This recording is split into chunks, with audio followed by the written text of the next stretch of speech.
As I look through my emails, there is one question that I get over and over again.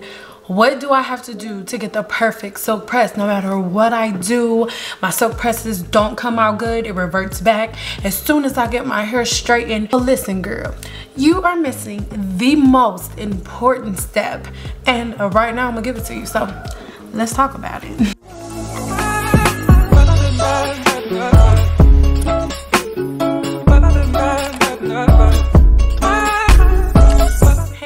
Cyn out here coming at you with another video, and as you can tell from the intro, this is going to be, you know, my little tell-all from my secrets for the perfect silk press. Now, the most important step is the first step, and the one step that everybody skates past.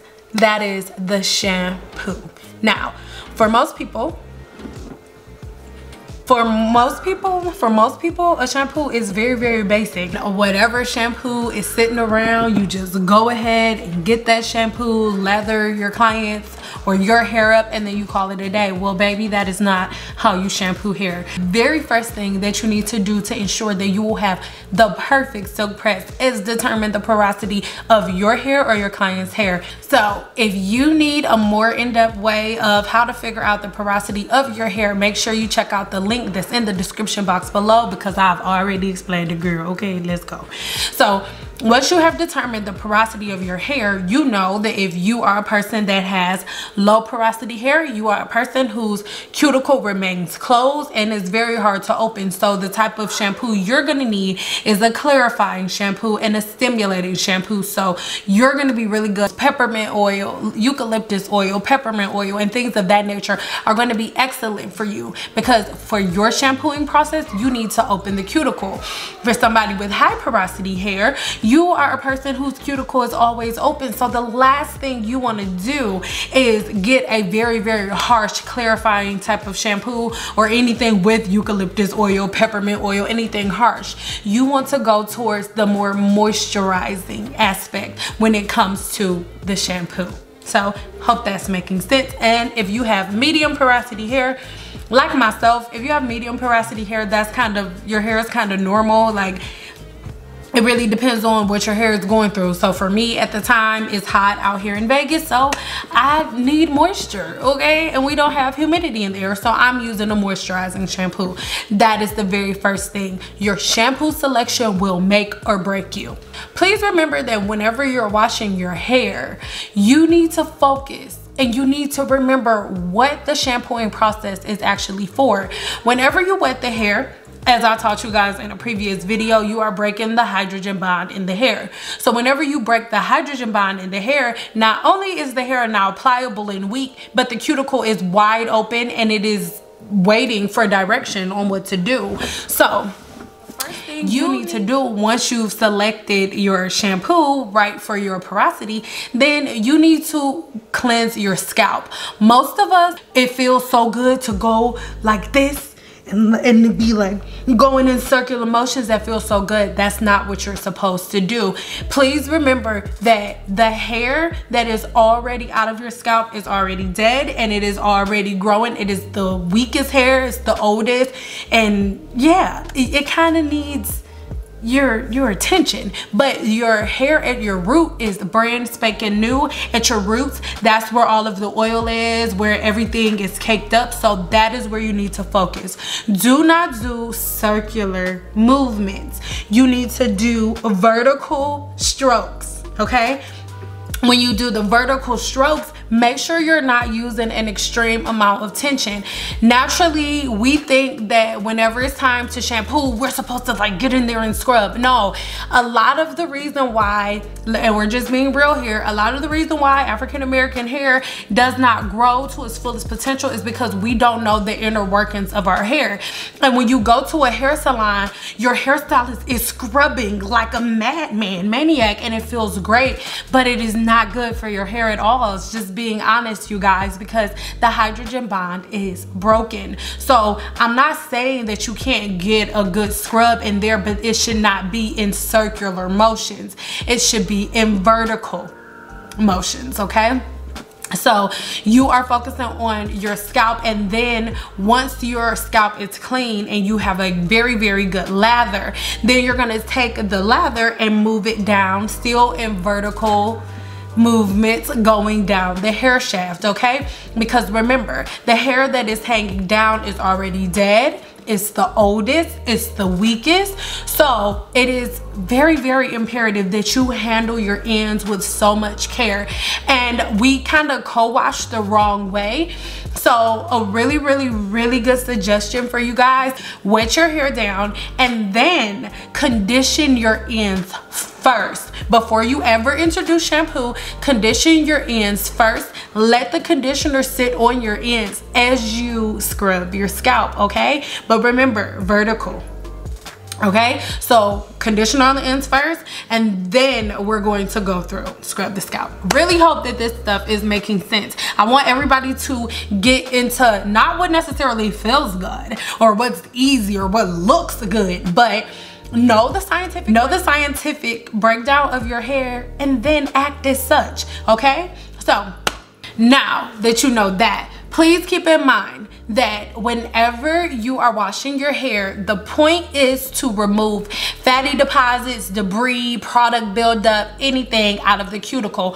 What opens the cuticle? Hot water. So you want to make sure that the water is as hot as you can take it. Shampooing your hair, you want to remember to use a generous amount, but don't be wasting your coin, okay? So if your hair is a normal length, for me a normal length is like maybe like right here, you want to use a quarter size amount. If your hair is long, so any longer than right here, you want to use double that, okay? So like I said, anything over that, you're just using product for no reason. It don't do nothing extra because you used a whole bunch. So like I said, I already explained to you exactly how to wash your hair. Then once you have washed everything, you're going in vertical sections, you're not scrubbing like a madman, okay? Then rinse your hair out, and as you're rinsing your hair out, you may want to go and wash a second time, because remember, the first time you had conditioner sitting on your ends to protect your hair as you wash everything else. So then you're gonna want to do one more pass. Now I recommend, no matter what your level of porosity is, you use a moisturizing shampoo for your second wash. Even if you have low porosity hair, your second wash does not need to be clarifying shampoo, okay girl, it is clarified. So you need to make sure you're using a moisturizing shampoo. In the description box below, I'm gonna leave a link to my Amazon store, and in my Amazon store, I'm gonna leave a list of my favorite products for each level of porosity, my favorite shampoos and conditioners, okay? So now your hair is all shampooed and stuff, okay?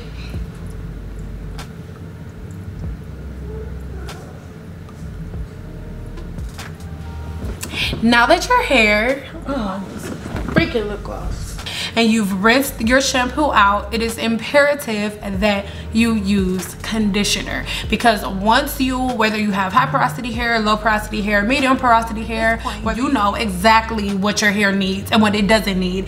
If you just got confused by anything that I just said, make sure you check the description box below and check out all of my other videos that go deeper into the science of hair. If this is confusing you and you feel like you're missing pieces, I have already made videos for those missing pieces, so head over there, girl, and check them out. But anywho, so you need to now put the conditioner in, as I've taught you guys on a previous video. If you are a person who has very, very high porosity hair, then you do not need to sit under a hooded dryer. The purpose of sitting under a steamer or a hooded dryer or anything like that is to open the cuticle. If you have high porosity hair, you have a cuticle that is already open. So you sitting under a dryer or under a steamer will actually do more harm than good to your hair, because you are further forcing a cuticle open that is already open. The thing that you need to do is close the cuticle. Once again, I have different ebooks on the different levels of porosity and what to do and what to use to manage them. So if you're confused about that, once again, say it with me, check the description box below, okay? now that you have picked your conditioner based on the porosity of your hair, you want to make sure that for the conditioner, you are focusing on your ends. Now, when it comes to the shampooing process, I told you that the thing that you want to focus on is your scalp. The reason that you want to focus on your scalp is because, remember, the hair that's already down is already dead, it's already long, it's the hair that's been there. However, the hair that's at your scalp is connected directly to the follicles, so all of the oils and things of that nature that are coming out are already right there. This is your new hair. This is the stuff that just got here, okay? So it has all of the oils that it needs. If you're a person with very, very, very curly hair, the last thing you want to do is focus all of your conditioner on your scalp and on your root. No, I've seen so many videos of people saying like, oh well, your hair when you have curly hair, your hair is dry because it's so no, the only reason the curly hair gets dry is because the oil has to travel from your root, from the inside of your follicles to your ends. So if your hair is very, very curly, it takes the oil so much longer to get from the root to the end. But if you are, for example, if you have Caucasian hair or any type of hair that is very, very straight, it takes the oil no time to get from the root to the ends, okay? That is it. So whenever you're putting conditioner on, it is imperative that you focus that conditioner on your ends. And that goes into what I taught you guys in a previous video about detangling with oil, so you're not breaking that hydrogen bond already, because it is imperative that you detangle first. So by the time the shampooing comes along, because you have it scrubbed like this, you've been going like this, and before the water ever touched your hair, you already detangled your hair with oil like I taught you on a previous video. So your hair is already detangled, and then you're going like this. So it's like a manicure and a massage for your hair. If you started off from the beginning the right way, it is the most comfortable experience you will ever have. It is the most comfortable experience your client will ever have if you started off from the beginning right. Detangling your hair with oil, not water, so you do not break the hydrogen bond, breaking the hair, and then everything that I taught you. So now we are to the conditioner portion, and by this time, like I said, because you followed all of the steps properly, it's so easy to run the conditioner through, and then you can comb your hair. Because I said don't detangle your hair with water. I didn't say you can't comb your hair once it's wet. That's not what I said. All I'm saying is, before the hydrogen bond is broken, your hair needs to know exactly what you want it to do. And by you detangling your hair before you break the hydrogen bond, you tell your hair exactly what you want it to do, which is to remain beautiful and straight and silky. Yes, okay? A lot of us, whenever I made the video telling you guys to detangle with oil, everybody's like, oh my God, that's gonna take too long. Well, listen, if y'all want long, beautiful hair, it's not gonna be like a get rich quick scheme, okay? Like, you're going to have a pattern, which leads me to my next point. You guys, make sure you make a schedule for your hair. I know it sounds extra, make a schedule for your hair. Well, you meal prep for your body, or you plan things out in your everyday life. Make a plan for your hair. If you're wearing your hair natural, say, okay, Monday and Tuesday, I'm gonna do a twist out. Wednesday, I'm going to do some finger coils. This day, I'm gonna wash and go. So you have a plan, because when you don't have a plan, your hair looks like you did not have a plan, okay?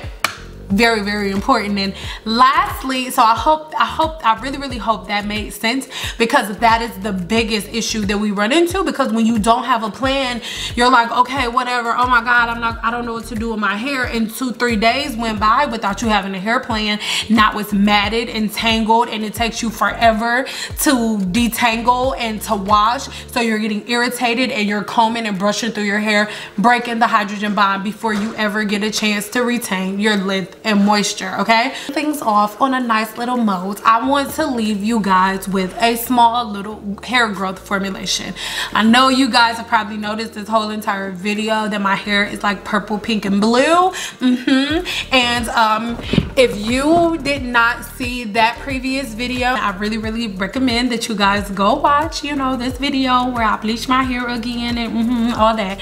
But all jokes aside, you guys know that I've been growing my hair out. So with me growing my hair out, I have included you guys in this process. Even though I colored my hair, I say it in that video that you need to go watch, that I'm not coloring my roots because I want you guys to see my growth journey. So what you're looking at right now is not even 3 months of growth. 3 months ago, I colored my hair from black to blonde, and this is the amount of growth that I have. One of my secret weapons, this is a formulation that I use for my product line with my growth treatment. This was absolutely amazing, and I have no problem sharing it with you guys. Obviously, it's not the complete and total and full formulation, but I do want to give you guys something. I don't even want to go into it again, but as you guys know, my issue and problem with rice water is not the fact that people are making it in their house.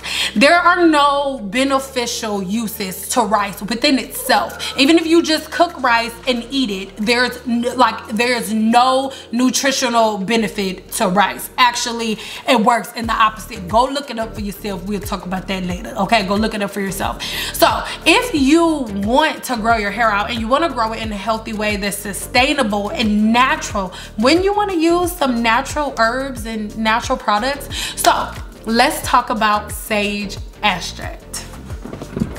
Now, it is a natural astringent and it is absolutely amazing. Sage herb extract cleanse the scalp, as I said, astringent. It's also great at controlling the sebaceous glands oil production, so it makes it so your hair doesn't get so oily so fast, which in return minimizes the amount of times you have to wash your hair in a week. For somebody with shorter hair like mine, obviously it doesn't take the oil that long to get from my roots to my ends. So whenever I use sage herb extract, it is amazing because it is my secret weapon for making my hair grow this freaking fast, and it also controls my oil production, so I do not have to wash my hair that often, especially when you have the skin. If you have any irritation in your scalp like dandruff, my clients that have plaque psoriasis, this is amazing because it treats inflammation. Okay, so sage herb extract, it is so very easy to make.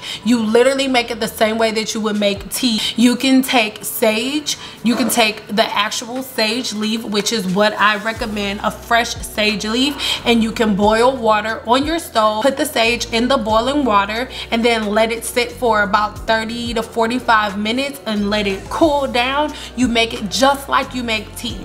And if you have dried sage, it works just as well, you guys. Obviously, there are more nutrients in it if it's fresh. If you do have dried sage, you can do the same thing. If it's like crumbled up, you can go ahead and same thing, boil water and then sit the sage in there. But if it is dried, you might want to let it sit for about an hour because you want to pull as much nutrients out as you possibly can. Then with that, you can, once you've shampooed your hair and all of that stuff, you can go ahead and put that in your scalp for your deep conditioning treatment, and then have the conditioner that you've selected on your ends. And it is absolutely amazing. It is one of the best deep conditioning treatments that you can possibly use.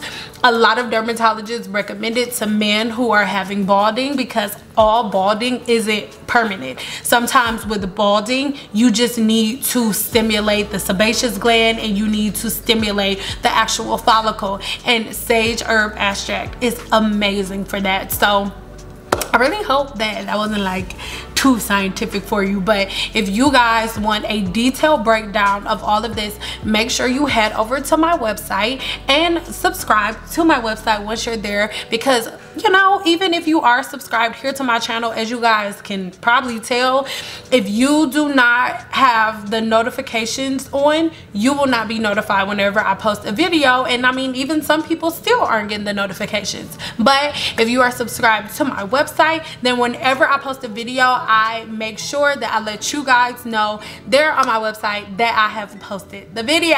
Okay, download a couple of these ebooks. I have everything that we talked about written down in a way that everybody can understand, as well as the formulations or where I get all of the products from and everything. I really hope that that cleared some things up for you guys. This is going to be a complete series that I'm going to do here on my channel about how to do the perfect silk press. But remember, you gotta crawl before you walk, girl, and the shampoo is crawling. Y'all ain't even crawling right, and y'all trying to run through the gate. Go on, shampoo right. Bye, girl.